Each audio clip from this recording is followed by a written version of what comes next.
ایک مرتبہ کا ذکر ہے کہ ایک سرزمین جس پر ہرے بھرے کھیت، گھنے درخت اور مختلف باغات ہوا کرتے تھے، اور گرمیوں میں بھی شام کے وقت ٹھنڈی ہوائیں چلتی تھیں اور آسمان نیلا اور صاف دکھائی دیتا تھا۔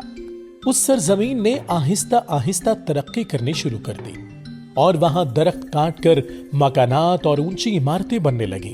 کھیت اور زمینداری ختم کر کے نت نئے ڈیزائن کی کالونیاں اور سوسائٹیز بننے لگی اور جدید طرز کی بے تحاشا سڑکوں کا جال بچھنے لگا۔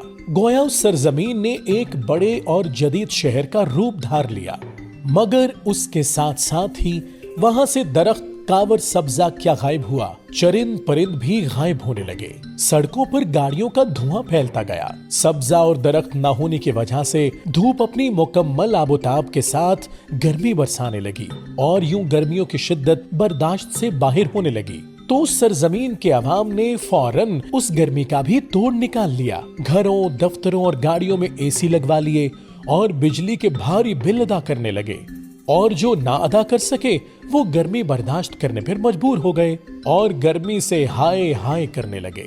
مگر کسی کو یہ احساس نہ ہوا کہ کیوں نہ اپنے حصے کا ایک درخت ہی لگا لیا جائے، یا کم از کم لگے درختوں کو ہی نہ کاٹا جائے۔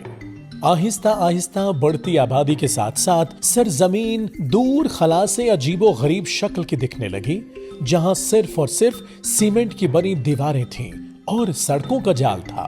نہ کوئی سبزہ رہا، نہ صاف پانی، نہ کسی درخت کی چھاؤں اور نہ ہی ہوا میں تازہ آکسیجن۔ لوگ بیمار ہو کر مرنے لگے تو بھاری فیسیں دے کر ڈاکٹر سے علاج معالجے کروانے لگے، مگر پھر بھی کسی کی سمجھ میں یہ بات نہ آئی کہ اس سب کی وجہ کیا تھی۔ یہ کسی اور سیارے کی نہیں، ہماری زمین کی کہانی ہے، ہمارے ملک، ہمارے شہروں کی کہانی ہے۔